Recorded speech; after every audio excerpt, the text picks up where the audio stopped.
先前发生伫新北市土城的杀人案哦，已经申请保护令的太太甲伊仔嘛是互红晒抬死，大家是真关心保护令的制度敢有空芳呢？今仔日立法院讨论，有立委是认为土城这案合法保护令的听书是无问题，也毋过哦，质疑讲检方无申请羁押这加害人，认为讲羁押的标准得爱检讨。 新北土城顶日发生有家暴前科的查甫人违反保护令互掠，检方无补撤回了后，煞杀害家后甲伊仔，引起社会质疑保护令制度敢有空芳，立委质疑家暴案当年相关，相关单位敢有精力预防，也是要互社会安全网一直空芳。为什么案件数每年不断持续的升高？是这个社会变得更暴力了吗？还是家暴防治法在卫福部主管的范围之内有该做的事情没有做？ 是的，应该要了解原因。好啊，你彻底来解。你什么时候要了解原因？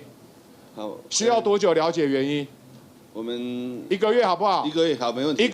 有立委认为，专案保护令的合法定定数拢无问题，也毋过检方宣布成案，是迄当时无充足的证明资料参考。检察官爱伫第时间来判定敢是成案，其实有难度。是不是法务部跟警政署这边沟通好，要特别提醒他一定要去问这个被害人。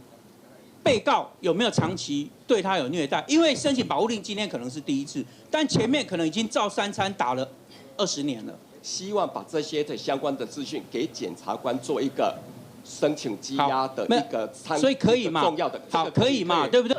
对保护性社工诊所不足寡1/3，立委要求卫福部赶紧改善。卫福部甲法务部强调，针对土城命案，会做全面性的机制盘点，针对包括了解家庭背景、个人身心状况等，提供更较侪资讯，予检察官申请羁押时有所依据。公视新闻采访报道。